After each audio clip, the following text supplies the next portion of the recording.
A paz do nosso Senhor e Salvador Jesus Cristo. Sejam todos muito bem-vindos ao Momento EBD, momento de estudo das lições bíblicas da Escola Bíblica Dominical. Eu sou o irmão Peter Zuc e vou acompanhá-los nesse momento de estudo da Palavra do Senhor. E estou aqui acompanhado do nosso professor e pastor Mário Souza. A paz do Senhor, pastor. A paz do Senhor, irmão Peter, a paz do Senhor, irmão Jairo, a paz do Senhor para você, que agora estará nos acompanhando, professor, aluno da escola dominical, você que ainda não é evangélico, enfim, que esta paz do Senhor, que excede a todo o entendimento, chegue e se instale em cada um de vossos corações. Hoje, segunda-feira, 11 de agosto do ano da graça de Deus de 2025. Estaremos estudando no próximo domingo, dia 17, a lição de número 7, sobre a igreja perseguida. Você vai ver que a perseguição faz parte desta igreja, como fez parte de Israel desde os tempos do Egito, passando pela Síria, Babilônia, Pérsia, Grécia, Roma e, mais recentemente, através do grande e terrível tirano Adolfo Hitler, naquela famosa guerra terrível, onde ele praticou o genocídio, que é o extermínio de uma etnia. Ele não conseguiu, porque Deus não deixou, porque ele se foi, mas Israel continua.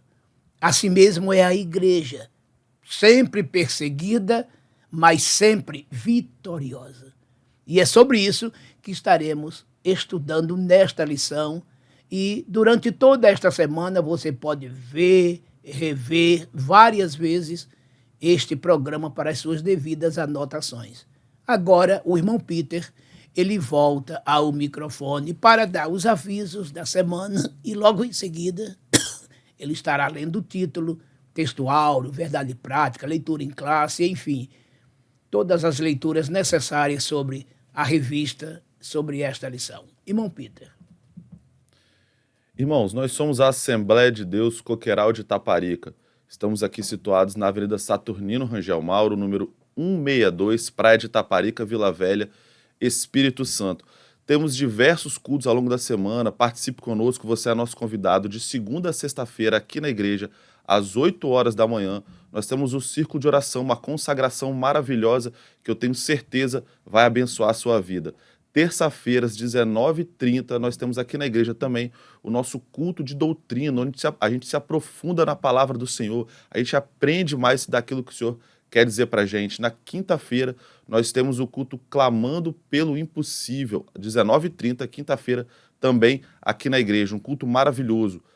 Os domingos, nós temos a nossa Escola Bíblica Dominical, às 8h30 da manhã, com classe para diversas faixas etárias, crianças, adolescentes, casais, enfim. Venha participar conosco desse momento maravilhoso de estudo da Palavra de Deus. E, claro, o nosso grande culto de louvor e adoração ao Senhor, às 18 horas, todo domingo, aqui na Assembleia de Deus, Coqueiral de Itaparica. E também não se esqueça de nos acompanhar nas redes sociais, no Instagram, no YouTube, ao meio-dia, todos os dias, de segunda a sexta, nós temos um momento de oração. Então, na hora do seu almoço, entra lá no YouTube, acompanhe a gente com um momento de oração que é ministrada pelo nosso pastor presidente, pastor Elvis Rocha. Então, siga-nos nas redes sociais, manda essa palavra, manda essa programação para aquele seu amigo, para aquele pastor, para aquele evangelista, para aquele diácono, para o professor de escola bíblica dominical, para aquela pessoa que ama a palavra de Deus. A gente faz isso aqui com muito amor, muito carinho. Propague o evangelho para toda criatura. Esse é o mandamento do Senhor e a gente faz isso para levar essa palavra. Leve você também, seja o evangelista da palavra do Senhor. Nós estudaremos hoje a lição de número 7, que vai ser ministrada no dia 17 de agosto de 2025. Durante todo o trimestre, a gente vem estudando sobre a igreja em Jerusalém. E hoje, especificamente, nós estudaremos sobre uma igreja que não teme a perseguição. O texto áureo da nossa lição está no livro de Atos, capítulo 5, versículo 29. E assim diz a palavra do Senhor. Porém, respondendo Pedro e os apóstolos disseram: mais importa obedecer a Deus do que aos homens. Atos 5, 29. A verdade prática. Em relação à verdadeira igreja cristã, há duas verdades inegáveis. A igreja será perseguida. Segundo, Deus a protegerá. A leitura bíblica em classe está no livro de Atos, capítulo 5, dos versículos 25 a 32, e também em Atos, capítulo 12, dos versículos 1 a 5. E assim diz a palavra do Senhor, Atos 5. E chegando anunciou-lhes dizendo: eis que os homens que encerrastes na prisão estão no templo e ensinam ao povo. Então foi o capitão com os servidores e os trouxe, não com violência, porque temiam ser apedrejados pelo povo. E trazendo-os, os apresentaram ao conselho. E o sumo sacerdote os interrogou, dizendo: não vos admoestamos nós expressamente que não ensinasseis nesse nome? E eis que enchestes Jerusalém dessa vossa doutrina, e quereis lançar sobre nós o sangue desse homem? Porém, respondendo Pedro e os apóstolos disseram: mais importa obedecer a Deus do que aos homens. Versículo 30. O Deus de nossos pais ressuscitou a Jesus, ao qual vós matastes, suspendendo-o no madeiro. Deus, com a sua destra, o elevou a príncipe e salvador, para dar a Israel o arrependimento e remissão dos pecados. E nós somos testemunhas acerca destas palavras, nós e também o Espírito Santo, que Deus deu àqueles que lhe obedecem. Atos 12, versículos de 1 a 5. Por aquele mesmo tempo, o rei Herodes estendeu as mãos sobre alguns da igreja para os maltratar, e matou a espada Tiago, irmão de João. E vendo que isso agradara aos judeus, continuou, mandando prender também a Pedro. E eram os dias dos asmos. E havendo-o prendido, o encerrou na prisão, entregando a 4 quaternos de soldados, para que o guardassem, querendo apresentá-lo ao povo depois da Páscoa. Pedro, pois, era guardado na prisão, mas a igreja fazia contínua oração por ele a Deus. Os objetivos da nossa lição, aquilo que o professor vai passar para o aluno durante a ministração dessa lição de número 7. Primeiro objetivo, explicar os motivos e as esferas da perseguição enfrentada pela igreja primitiva. Segundo objetivo, demonstrar como Deus protegeu sua igreja através de livramentos e da intercessão. E terceiro objetivo, encorajar os alunos a permanecerem firmes na fé, mesmo diante das adversidades. Comentário bíblico. Introdução. Desde o seu início, a igreja enfrenta oposição e perseguição. Por sua própria natureza, a fé cristã atrai sobre si a rejeição e a perseguição. Isso porque a fé cristã, por defender princípios exclusivos, muitas vezes se choca com os valores seculares e mundanos. Foi assim no primeiro século e é assim ainda hoje. Contudo, devemos destacar que a igreja não está sozinha nem abandonada no mundo. Deus é o seu dono e, portanto, o seu protetor. Vemos ao longo da história da igreja o Senhor agindo de diferentes formas para dar livramento e vitória a seu povo. Assim, nesta lição, veremos como Deus faz isso capacitando e empoderando o seu povo para viver no meio de um mundo hostil. Pastor Mário. Meus queridos e amados, irmãos, amigos e companheiros em Cristo. O tema desta semana, ele é muito importante e nos traz muita reflexão. É sobre a perseguição. Por que a igreja é perseguida? E sempre. Veja que desde o seu princípio isso começou a acontecer. Ainda nos primeiros dias. Vocês verão o martírio do diácono Estevão, por exemplo. Basta ler o capítulo 7 de Atos. O próprio Paulo, antes de se tornar servo de Deus, foi um terrível perseguidor da igreja. E isso se seguiu durante toda a trajetória. O primeiro século da igreja, para ser mais preciso, os 3 primeiros séculos da igreja foram séculos de muita perseguição. A começar dos próprios líderes religiosos em Jerusalém, depois estendendo-se por Roma através dos seus imperadores, tanto da primeira, segunda, terceira, quarta dinastias. Sempre foi perseguição, muita perseguição. E perseguição ao extremo, não somente torturas, mas homicídios mesmos, não é? Cristãos que eram mortos nas arenas, devorados por leões, queimados vivos, torturados de toda sorte e de todas as maneiras. Por que tudo isto? Exatamente, amados, porque a igreja veio para falar a verdade, difundir a verdade. E quem é o principal oponente de tudo isto? É o diabo, que atualmente é o dominador deste século, o príncipe das trevas, aquele que, até ser definitivamente condenado e lançado no inferno, tem aqui a sua condição de perseguir o povo de Deus. Não somente a igreja, mas o próprio Israel. Porque o diabo sempre teve muito ódio de Israel, por saber que de lá viria como veio o Salvador do mundo. E o auge do sofrimento de Israel será na grande tribulação. Mas Israel já tem passado por muitas perseguições, e já citei aqui, a começar do Egito, passando pela Assíria, Babilônia, Pérsia, Grécia, Roma, e no século passado, na década de 40, Israel foi realmente trucidado por Adolfo Hitler, onde cerca de 6 milhões de judeus foram mortos por aquele tirano imperador, tirano senhor, que era o presidente da Alemanha.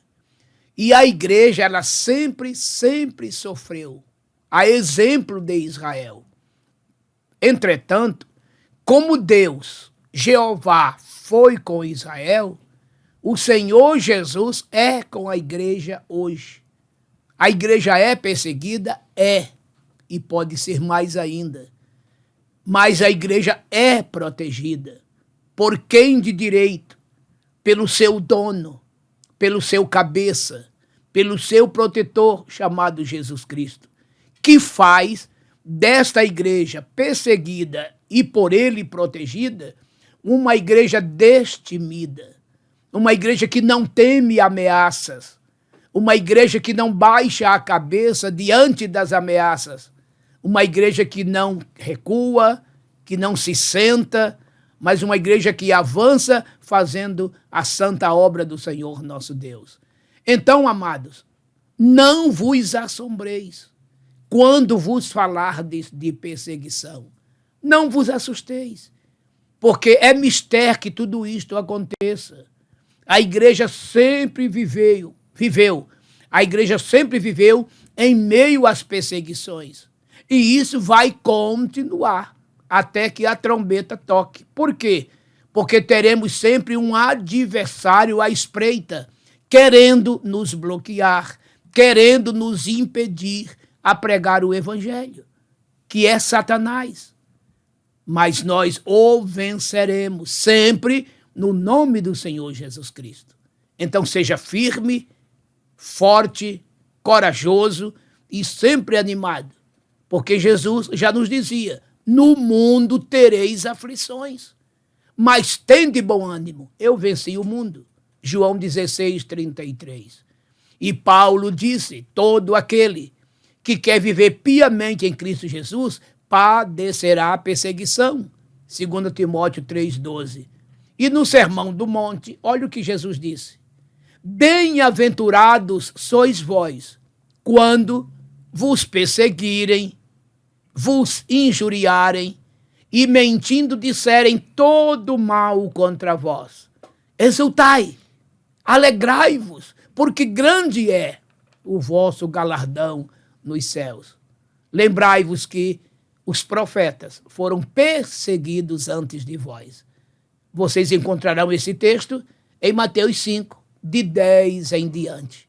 Sendo assim, amados, não é nenhuma surpresa para a igreja as perseguições que vieram, que estão aí e que certamente virão. Estamos prontos, vamos dar sequência, vamos seguir, porque o céu é a nossa meta.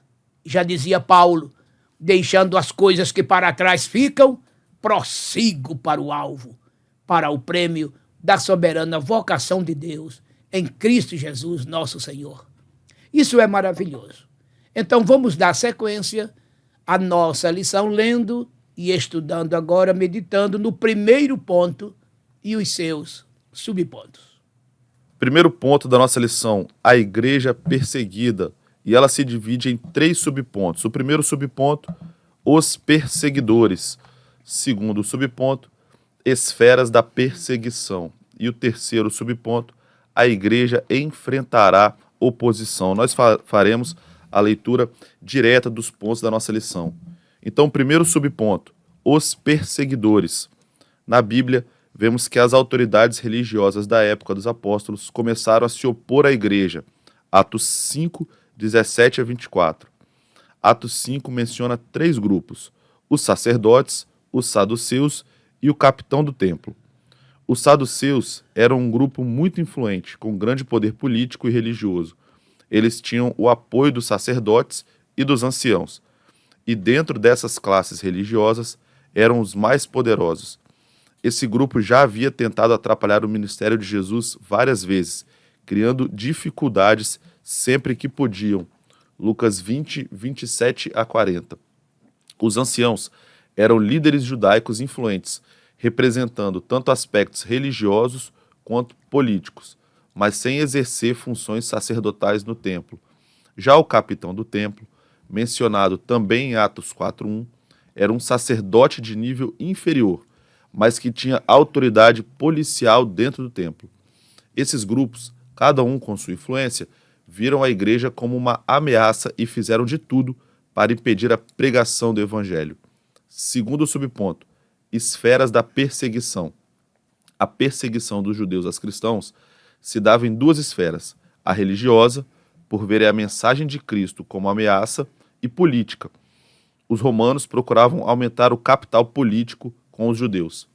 Na esfera religiosa, Lucas registra que os religiosos judeus prenderam os apóstolos, Atos 5, 17 e 18. À medida que os cristãos testemunhavam da sua fé com poder, ganhavam mais e mais admiração popular, Atos 2, 47. Muitos já haviam aceitado a fé, Atos 4, 4. Esse número continuava crescendo, Atos 5, 14. A inveja, portanto, provocou a ira desses líderes. Enquanto a igreja crescia, o velho judaísmo farisaico regredia. Na esfera política, em Atos 12, de 1 a 5, vemos que a perseguição se dá na esfera estatal e é de natureza mais política. Na esfera pública, ali o rei Herodes, um dos governantes que representava o Império Romano na Judéia, mandou executar Tiago e prender o apóstolo Pedro, sabendo que Pedro era um líder de destaque entre os apóstolos. Queria, com isso, aumentar seu capital político perante os judeus que se opunham à igreja. Atos 12, 3. E terceiro subponto, a igreja enfrentará oposição. A igreja sempre enfrentará opositores, de um jeito ou de outro. Isso acontece porque o cristianismo bíblico, por sua natureza, acolhe a todos, mas também estabelece princípios para quem deseja segui-lo.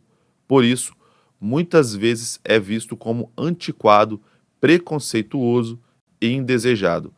A perseguição pode mudar conforme o tempo e o lugar, mas seu objetivo continua o mesmo: silenciar a voz da igreja. Pastor Mário. O que é interessante aqui refletirmos e analisarmos é que a perseguição ela pode se processar de 2 maneiras ou mais diferentes para com a igreja. mas vamos analisar duas aqui. Tanto no aspecto religioso, quanto no aspecto político.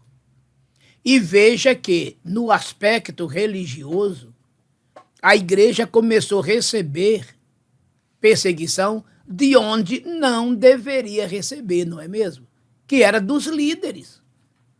Aqueles líderes que se diziam sacerdotes, que se diziam anciões, escribas, fariseus, os herodianos.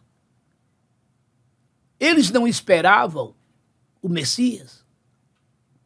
E por que agora tal perseguição? Tanto é que o próprio Messias, o nosso Jesus que conhecemos, eles mataram. Eles crucificaram. E agora, na mentalidade deles, era uma nova doutrina que surgia. Para eles, uma heresia. E começaram, então, a perseguir os judeus. Aliás, a igreja. Qual é o primeiro subtítulo, irmão Peter? Os perseguidores. Tá vendo? Os perseguidores. E esses perseguidores aqui, para começar, eram quem? Os líderes. Conforme disse muito bem aqui o comentarista. Os escribas e os sacerdotes. E também os anciões. Eram facções religiosas. Todos eles perseguindo. Se você der uma lida no capítulo 4 de Atos dos Apóstolos, num primeiro momento, eles reúnem os discípulos, no caso Pedro, Tiago e João, e os proíbe de falar de Jesus. E quando Pedro começou a discursar para eles, como diz o versículo 13 do capítulo 4 de Atos, eles ficaram até maravilhados em saber que aqueles homens eram homens, segundo eles, né, sem letras, sem conhecimento, mas com tanta intrepidez, com tanta ousadia, eles pregavam. Mas eles os proibiram. E os discípulos, é claro, agora apóstolos, não obedeceram e continuaram a pregar. No capítulo 5, eles prenderam os discípulos. Mas olha que coisa fantástica. Leia lá capítulo 5, de 17 em diante. Eles foram, pelo anjo do Senhor, soltos do cativeiro. E eles saíram de lá sem as portas se abrirem. E depois, qual foi a notícia? Que eles estavam no templo outra vez ensinando. Eles não acreditaram e foram no cárcere, chegaram lá, o cárcere todo fechado e tudo, e ninguém dentro. Eles mandaram chamar de novo e os proibiram. Nós já não proibimos que vocês não falassem nesse nome? E ainda vocês querem jogar sobre nós o sangue dele? Os apóstolos não estavam jogando em cima deles o sangue de Jesus. Era um fato. Eles não mataram mesmo. E Pedro confirma isto. E Pedro, de maneira muito categórica, os discípulos disseram, olha, julgai vós se é lícito antes obedecer a vós do que a Deus. E de maneira ousada e intrépida, eles continuaram a pregar sem temer as perseguições. Sabe, queridos? Mas vejam que os primeiros perseguidores estavam dentro da religião judaica, de uma religião que esperava o Messias. E o Messias veio e eles não perceberam e não conheceram e mataram. E além disto, agora começaram a combater, perseguir os que seguiam o Messias que eles mataram e que obedeciam à doutrina que o Messias ensinava. E do jeito que eles rejeitaram ao Messias, também rejeitaram sua doutrina, seu evangelho, seus ensinos. Então, a primeira perseguição começou deles. Mas num segundo momento, essa perseguição se estende. Qual é, irmão Peter? É o título do segundo subtópico. Esferas da perseguição. Está vendo? Essas esferas se ampliaram. porque junto a eles também entrou o governo humano, através de Herodes. Veja que Herodes, para fazer uma média com os judeus, o que é que ele fez? Matou Tiago ao fio da espada. Esse Tiago aqui é aquele irmão de João, ambos filhos de Zebedeu. E mandou prender Pedro, porque Pedro era o principal líder, ou um dos principais ali da igreja. E ele estava esperando terminar a Páscoa para também matar a Pedro, como fez com Tiago. Porque se ele fizesse isso em plena Páscoa, seria um escândalo muito grande. Era uma festa religiosa, não era para isto. Então Pedro foi ali guardado por 16 soldados, sem a menor possibilidade de fuga. E haja vista que já havia precedentes, né? Dos discípulos que saíram lá de dentro de um cárcere, que é claro, eles espalhavam para todo mundo que eles fugiram. E eles não fugiram. Foi o anjo que tirou. E ali Pedro estava sendo guardado ali, preso para ser morto após a Páscoa. E nisto aí, queridos, entrou a intercessão da igreja. Capítulo 12 de Atos, que está na lição. Essa igreja estava reunida na casa de uma senhora que era a mãe do evangelista Marcos.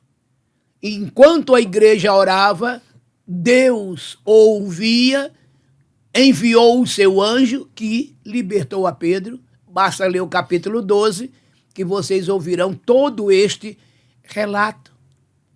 Então, esse Herodes aqui, para agradar aos judeus, começou também a ser um colaborador nesta área da perseguição.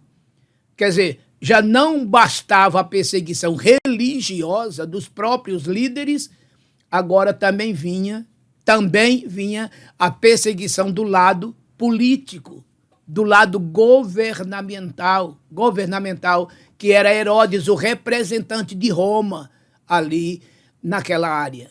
Então veja que a coisa se tornou ainda mais intensa, mais ampla. Mesmo assim, a igreja não parou. A igreja não para e nem vai parar.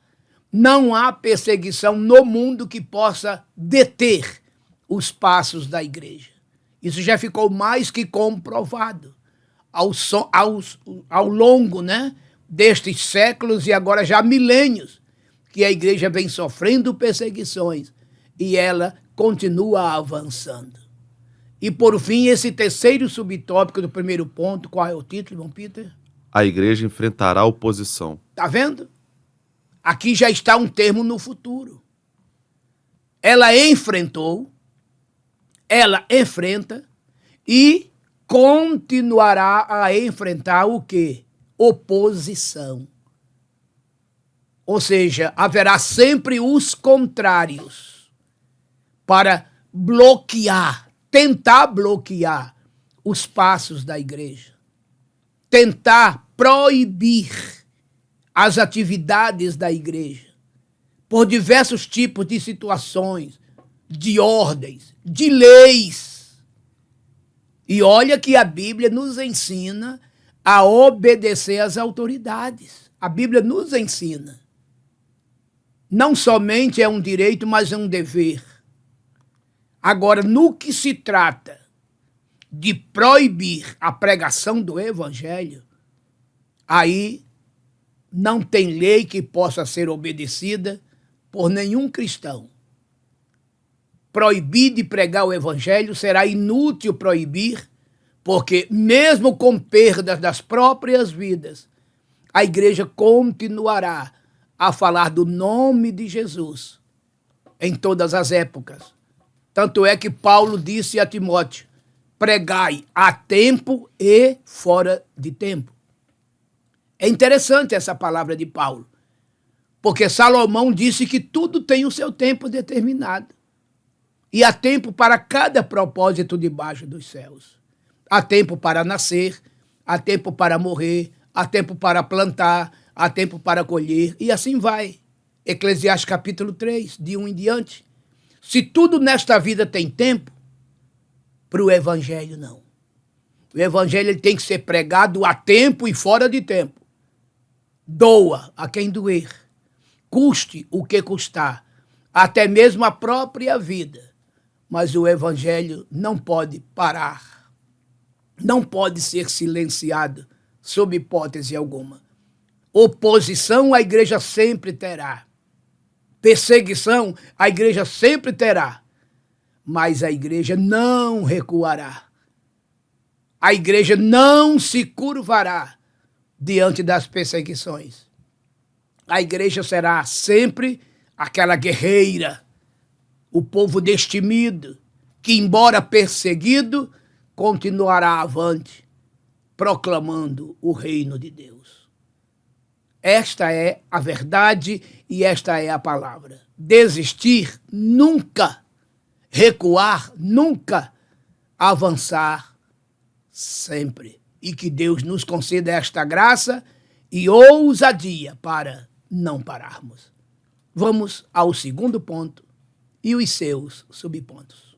Segundo ponto, a igreja protegida, que se divide em 3 subpontos: um anjo de Deus, a intercessão da igreja e o valor da oração. Também faremos a leitura direta. Primeiro subponto, um anjo de Deus.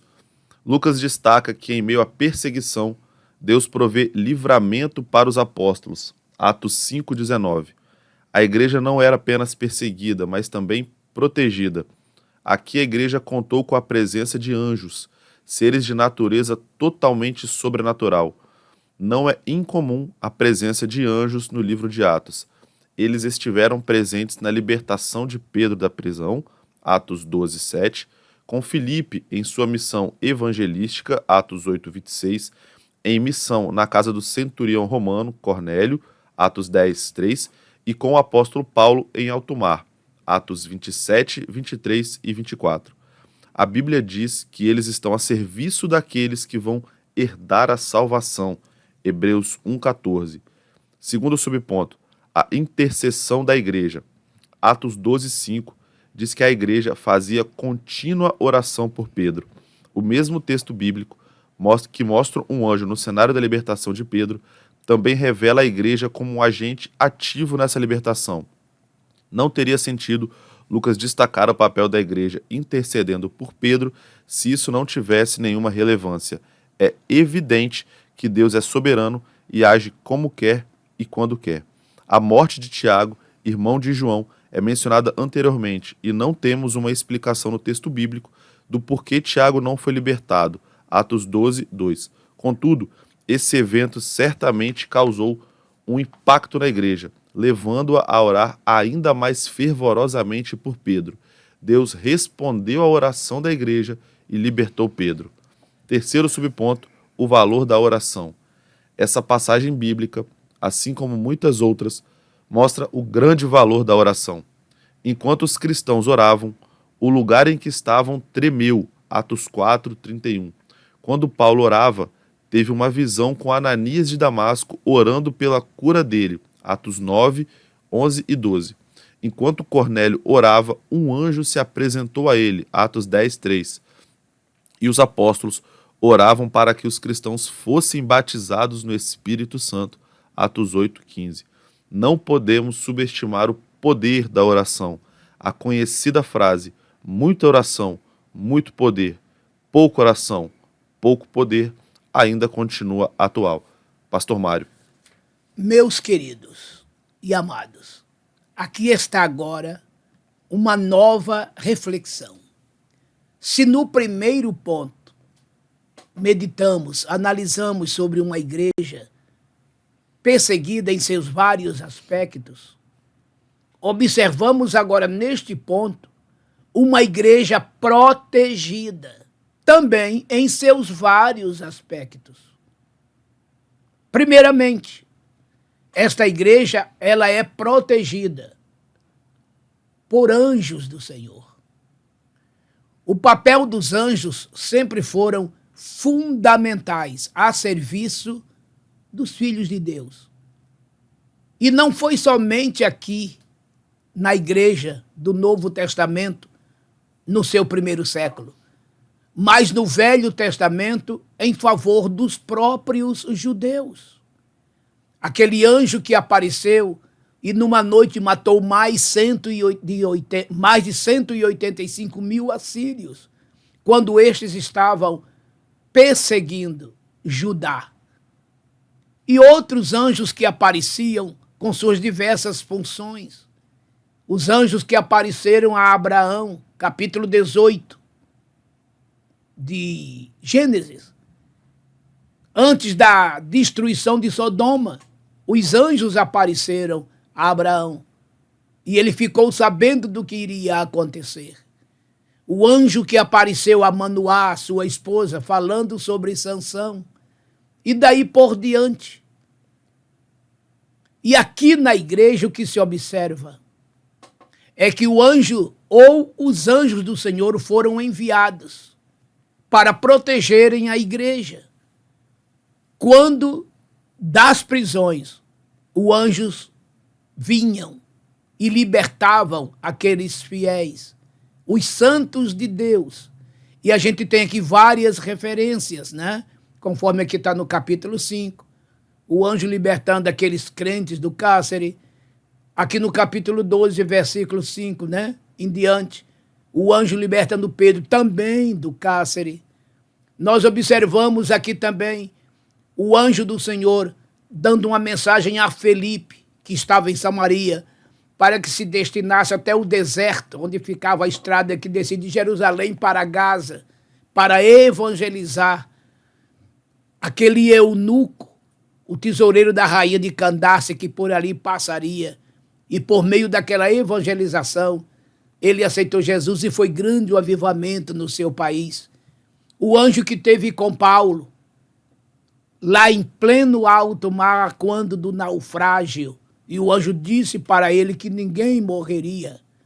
Enfim, vocês observem a atuação dos anjos. E a igreja foi sempre protegida por eles. No Salmo 34, versículos 7 e 8, diz que o anjo do Senhor acampa-se ao redor dos que o temem e os livra. Então veja que a atuação angelical em proteção aos filhos de Deus é permanente, é sempre. E não pensem que isto acabou. Esse serviço continua, a igreja continua, porque Jesus Cristo, ele é o mesmo ontem, é hoje e será eternamente.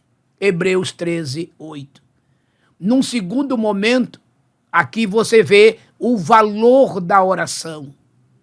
A igreja intercedia, principalmente depois que Tiago foi morto. A igreja então se dedicou à oração, pedindo a Deus pela vida de Pedro, porque até então eles pensavam que fosse apenas uma prisão qualquer, né? Que logo depois eles seriam soltos. Mas eles viram que a coisa era mais séria do que se imaginava, porque chegaram às vias de fato. O poder romano, através de Herodes, para agradar os judeus, a liderança judaica, matou a Tiago. E isso fez com que a igreja se despertasse e se dedicasse à oração. E Deus ouviu e mandou um anjo para libertar a Pedro. Agora, queridos, entendamos uma coisa, que muita gente talvez não entenda. Porque o anjo veio libertar Pedro e não libertou a Tiago. Gente, vamos questionar os propósitos divinos? Deus sabe de tudo e de todas as coisas. Veja que o próprio Estevão foi martirizado, apedrejado até a morte. Então, cada caso é um caso. Deus tem os seus propósitos. Há certas situações que melhor é que a pessoa, no caso de Estevão, no caso de Tiago, parta para Deus. Veja que os próprios apóstolos, com exceção de João, todos morreram de mortes torturantes e cruéis. Está vendo? E saiba que tudo isso dignifica o nome do Senhor. Cada morte daquela dignificava o bom nome do Senhor Jesus Cristo. Então, meus amados, já dizia aqueles rapazes, né, diante de Nabucodonosor, vocês se lembram, quando Nabucodonosor exigiu que eles se prostrassem diante da música e adorassem aquela estátua. Aí eles disseram: ó grande rei, saibas uma coisa, se o Senhor não nos livrar, pereceremos, mas a tua estátua não adoraremos. Eles não sabiam se escapariam ou não. Não adoraram. Foram lançados na fornalha, iriam morrer, mas Deus os guardou para quê? Por quê? Era para que o nome dele fosse glorificado diante de um povo que não conhecia. O próprio Nabucodonosor, a partir dali, toda a sua vida mudou. E tudo leva a crer que o seu final foi bem diferente. Por quê? Porque ele passou a conhecer, pelos milagres que Deus atuou na vida de Ananias, Misael, Azarias e do próprio Daniel, mudou a vida daquele rei. Daí a necessidade deles permanecerem vivos. E depois de Nabucodonosor veio o rei Dario, que também teve sua vida mudada através do Daniel, principalmente com aquele episódio da Cova dos Leões. Ele pôde ver que era impossível para o homem se escapar dos leões. Tanto é que os que foram lançados lá, todos foram destruídos, triturados. E Daniel passou uma noite inteira junto a eles e não foi molestado. Veja que com aquilo ali houve uma mudança na vida de Dario. Como a fornalha ardente fez uma mudança na vida de Nabucodonosor. Entenderam por que tem hora que Deus preserva as vidas? É para salvar outras que não os conhecem. Em outros casos, não sendo necessário, aquele servo, aquela serva, torturada, morto, morta, vai para os braços de Deus. Porque aqui só perece a matéria, mas o espiritual continua com Deus nos céus. Isso é por demais importante. E a igreja deve continuar orando e aprove Deus atender segundo a sua vontade. Aonde há muita oração, há muito poder. Onde há pouca oração, há pouco poder. E aonde não há nenhuma oração, não há nenhum poder. Irmão Peter, qual é o título do terceiro subponto? Terceiro subponto, o valor da oração. Então vocês estão vendo que é o que nós acabamos de mencionar.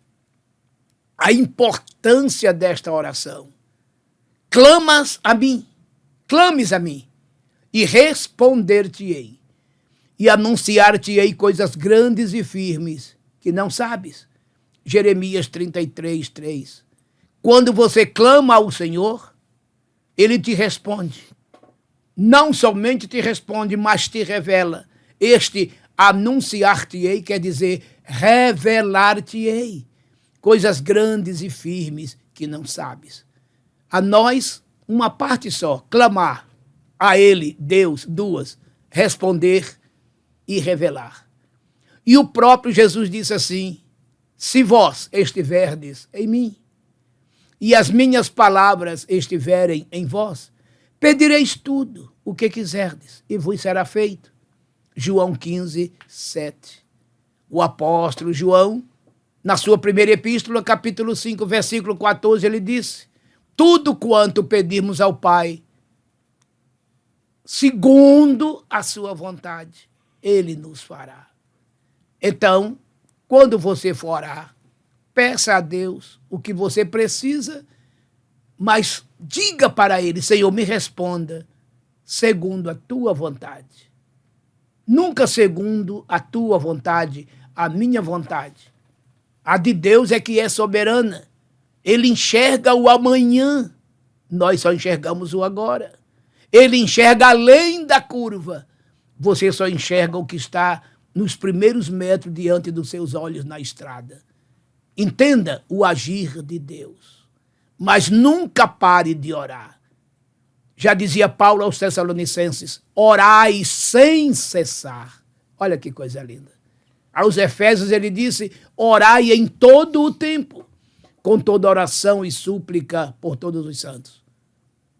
Aos Tessalônicos, é 1 Tessalônica 5, 16 em diante. Aos Efésios, capítulo 6, 17 e 18. Veja que a oração é para ser feita sempre, sempre e sempre. O seu valor é inestimável. Continue orando, sabendo que Deus continuará te ouvindo, te respondendo e te revelando segredos. O valor da oração é fundamental. Terceiro ponto e seus subpontos. Terceiro ponto da nossa lição, a igreja destemida, que se divide em 2 subpontos. Primeiro subponto, testemunho com poder. E segundo subponto, convictos de sua fé. Então, primeiro subponto, testemunho com poder. Tão logo foram libertos, os apóstolos começaram a testemunhar de sua fé. Atos 5, 25. De nenhuma forma se sentiram intimidados. Estavam capacitados pelo poder do alto. Não é por acaso que o livro de Atos já foi denominado por antigos escritores de os Atos do Espírito Santo. Vemos o Espírito Santo operando por todo o livro, mesmo quando seu nome não é mencionado. Ele é a fonte de poder da igreja. Sem o Espírito Santo, a igreja perde o seu testemunho e se torna inoperante. Segundo subponto, convictos de sua fé. Lucas registra a ousadia do testemunho de Pedro, Atos 5, 29. Nesse texto, temos uma clara defesa dos valores cristãos. Ele mostra que a igreja primitiva não negociava sua fé, mesmo que isso lhe custasse caro. A mesma referência também é muitas vezes usada para justificar a desobediência civil por parte da igreja em relação ao Estado, quando este age contrariamente aos princípios adotados por aquela. De fato, isso está em foco. Contudo, não se trata de uma mera desobediência civil ou rebeldia, mas de uma defesa consciente daquilo que a igreja crê como fazendo parte da sua natureza e essência, e que, por conta disso, não pode, de forma alguma, ser negociado. Pastor Mário. Se no primeiro ponto analisamos e meditamos sobre uma igreja sofrendo perseguições, e no segundo ponto, uma igreja protegida dessas perseguições, nesse terceiro ponto, observamos aqui uma igreja destemida, uma igreja consciente. Era uma igreja que sabia, que tinha a consciência do seu papel a ser exercido neste mundo. A igreja tinha consciência que seria perseguida, mas ela também tinha a consciência de que era protegida. E dado a esta conscientização, de maneira destemida, ela prosseguia na sua trajetória, sem nada temer, embora sendo bloqueada, perseguida, tendo oposições variadas, mas ela estava destemidamente pronta, consciente do que deveria sempre fazer. E daí vem o seu testemunho, era dado com todo o poder, com toda a ousadia. Qual é o título do primeiro subponto, irmão Peter? Testemunho com poder. Está vendo? Ela testemunhava com poder ou com a autoridade. Em Atos capítulo 1, versículo 8, olha o que Jesus disse. Mas recebereis poder, autoridade, ao descer sobre vós o Espírito Santo, e ser-me-eis testemunhas, tanto em Jerusalém, como em toda a Judéia, Samaria e até os confins da terra.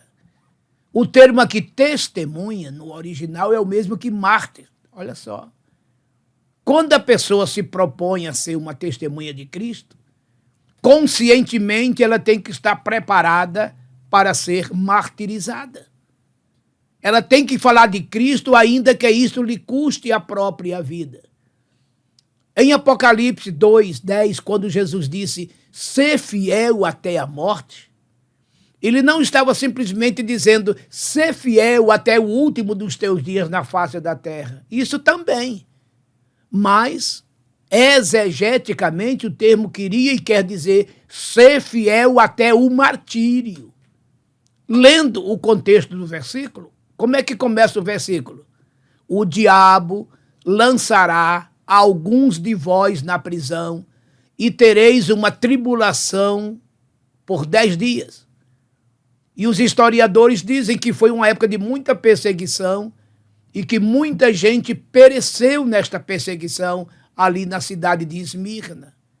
Foi uma investida do diabo. E Jesus disse, o diabo lançará alguns de vós na prisão e tereis uma tribulação de 10 dias. Mas olha como ele diz, ser fiel até a morte. Ser fiel até o martírio. Em outras palavras, sejam fiéis testemunhas. Sejam fiéis mártires. E como recompensa, vos darei a coroa da vida.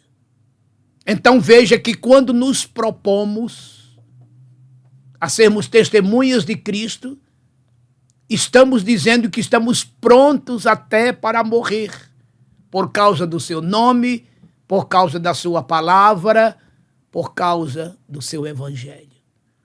E sendo assim de maneira destemida, o mesmo que ousada, de maneira intrépida, testemunhe de Deus, da sua palavra, com poder e com ousadia, porque você tem o Espírito Santo que te revestiu deste poder, que te capacitou deste poder para enfrentar os mais terríveis e profundos desafios, os tempos adversos, oposições várias, trevas em todo canto. Mas você tendo a consciência de que com você está o Espírito Santo de luz, farol eterno que ilumina o caminho e que te mostrará as diretrizes a seguir. Testemunhe com poder. Perseguido, perseguida, sim. Protegido, protegida também. E diante e debaixo desta proteção, destemidamente, pregue com poder. Ensine com poder. Viva o evangelho com poder. Que o teu comportamento seja de maneira santa em toda a tua maneira de viver. Porque, como Deus é santo, seja você também santo, santa. 1 Pedro 1, 15 e 16. Sabe por quê? Porque você foi escolhido por Deus. Você é geração eleita. Você é sacerdócio real. Você é nação santa. Você é povo adquirido que tem a incumbência de anunciar as virtudes daquele que te chamou das trevas para a sua maravilhosa luz. 1 Pedro 2, versículo 9. E o segundo e último subtítulo, qual é, irmão Peter? Convictos de sua fé. Tá vendo? É o que eu acabei de dizer. No que você está testemunhando com poder, com ousadia, com intrepidez, sem nada temer, isso é só para quem tem convicção de fé. Você está convicto da tua fé? Você tem certeza de quem você é diante de Deus? Para que é que Deus te chamou? O que é que você tem a fazer? Hein, meu irmão, minha irmã? Chega de dúvidas. Nada de indefinições. Que tudo esteja bem claro, patenteado diante de você. A ordem é esta: ide por todo o mundo, pregai o evangelho a toda criatura. E diga a eles, quem crê e for batizado será salvo. E categoricamente diga também, quem não crê será condenado. Não precisa ter medo. E saiba, você não estará sozinho. O Espírito Santo estará com você fazendo maravilhas, porque está escrito, e estes sinais seguirão aos que crerem. Em meu nome expulsarão demônios, falarão novas línguas, pegarão nas serpentes, se beberem alguma coisa mortífera, não lhes fará dano algum, e imporão as mãos sobre os enfermos e os curarão. E sabe quem é que vai fazer tudo isso na tua vida? É o Espírito Santo. Num primeiro momento, ele vai te inspirar para você pregar a mensagem ousadamente. É os versículos 15 e 16. E 17 e 18 já é o Espírito Santo com poder em você, expulsando demônios, curando enfermos e fazendo maravilhas. Marcos 16, de 15 a 18. Olha que coisa linda. Em Mateus 10 e 8, Jesus disse, ide, curai os enfermos, purificai os leprosos, ressuscitai os mortos, expulsai os demônios. De graça recebestes, de graça dai. Em Mateus 28, 19 e 20, ele disse, ide, fazei discípulos em todas as nações, batizando-as em nome do Pai, e do Filho, e do Espírito Santo, ensinando-as a guardar tudo quanto eu vos tenho mandado.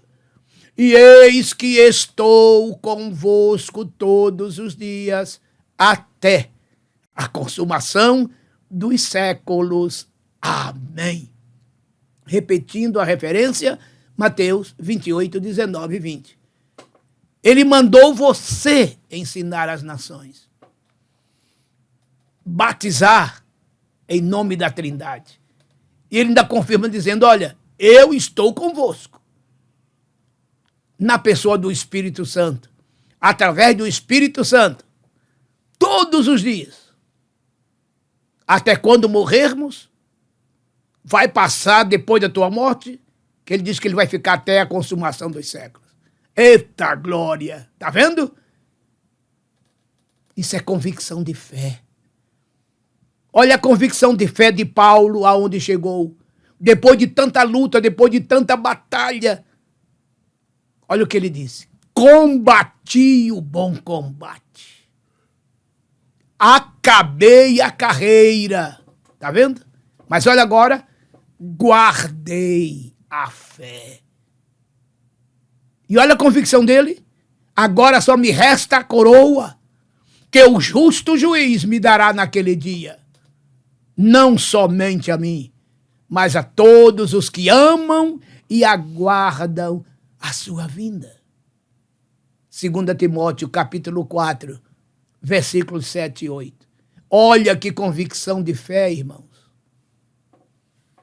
E o próprio Paulo disse assim, assim, pois, como recebestes ao Senhor Jesus, assim também andai nele.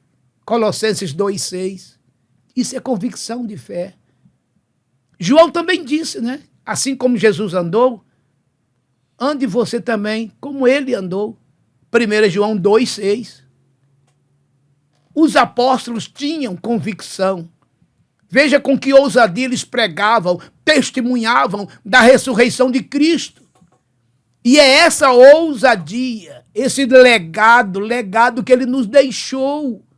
Façamos como eles fizeram. Convém imitá-los em tudo e por tudo. Tenha convicção de fé. Não fique duvidoso. Não seja um crente duvidoso. Mas tenha certeza do que Deus fez por você. Olha de onde você veio. De um mundão, de trevas, de horrores. Outros já nasceram em berços evangélicos. Isso não importa. O que importa é você ter a certeza para onde você vai. E quem verdadeiramente aceitou Jesus como Salvador, quem verdadeiramente ama e guarda a sua palavra, tem uma convicção de fé. Qual? Em breve estaremos com ele na glória. João disse, amados, ainda não é manifesto o que havemos de ser. Mas quando ele se manifestar, seremos semelhantes a ele, e como ele é, o veremos. Todo aquele que tem essa esperança, purifica-se a si mesmo, como ele também é puro. 1 João 3, 2 e 3. Tem convicção de fé maior que esta? Não tem, irmãos. A nossa fé é tanta que Deus nos tem dado tanta fé e temos que ter convicção dela e nela, que João disse, olha, como ele é, o veremos. Como ele é, seremos. O que é que importa fazer e ser? Ser puro. Ser limpo como ele é. Pronto. E esta tua fé te fará saltar para a vida eterna. Daí o escritor dizer, ora, a fé é o firme fundamento das coisas que se esperam e é a prova das coisas que não se veem. 11:1 de Hebreus. Portanto, fica aqui esta palavra, né? Para esta aula, para esta semana. A igreja é perseguida? Sim. E o papel dela está pronta nessa perseguição. Mas tendo a convicção, a certeza de que ela está protegida pelos anjos do Senhor e pela própria oração da própria igreja. E que diante disso tudo, precisamos ser destemidos na proclamação do Evangelho, prontos para sofrer e até morrer, sabendo que, a exemplo de Estevão e de todos os demais mártires, nossos espíritos serão recebidos por Deus na sua glória celestial. Deus abençoe a todos. Vamos agora à conclusão. Conclusão da lição de número 7. Vimos como uma igreja capacitada pelo Espírito enfrenta perseguições. O cristão, portanto, não deve se assustar com elas. No contexto do cristianismo bíblico, essa é a regra, não a exceção. Ninguém gosta de ser perseguido. Contudo, as Escrituras nos previnem a respeito da realidade da perseguição na jornada cristã. João 16:33. Isso não significa que o sofrimento deve ser um alvo a ser alcançado, mas que devemos estar conscientes de que não podemos evitá-lo. Portanto, o nosso foco deve estar em Deus, pois Ele é quem pode nos guardar e capacitar no meio do sofrimento. Pastor Mário. Concluindo esta lição, cheguemos então a este, como eu diria, conhecimento, a esta conscientização. A perseguição sempre fez, faz e fará parte da vida da igreja. A igreja não viverá sem perseguição, aqui, ali, mais além, ou de maneira física, ou de maneira política, religiosa, moral, enfim, ideológica, sempre haverá perseguições variadas em diversos setores e a igreja tem que estar pronta para encarar estas perseguições de que ordem for e de onde venha, com a certeza que estaremos sendo, pelo próprio Deus, pelo Espírito Santo, pelos anjos e pela nossa própria oração, estaremos sempre protegidos. E diante disto, sejamos e continuemos ser destemidos, isto é, corajosos. Somos povo de Deus, perseguidos sim, mas vitoriosos também. Isso será sempre até que Ele venha nos buscar. Aprendamos isto, tenhamos consciência de tudo isto e vamos colocar em prática tudo que nesta lição Deus nos ensinou. Amado e eterno Deus e bendito Pai, te rendo graças, te dou louvores por tão maravilhosa lição, Senhor. Que tenhamos da tua parte a conscientização de que aqui estamos neste mundo para fazer a tua vontade e que por conta disto seremos perseguidos. Mas dentro dessa perseguição teremos a tua proteção. E a tua proteção nos dará, Senhor, ousadia para sermos destemidos e veraz pregadores do teu evangelho e da tua palavra. Estenda a tua mão, meu Senhor, para dar vitória à tua igreja sobre as perseguições. saúde para os doentes e solução para os problemas. Estas coisas eu te imploro, em nome do teu Filho Jesus Cristo, meu Senhor e Salvador. Amém. Amém.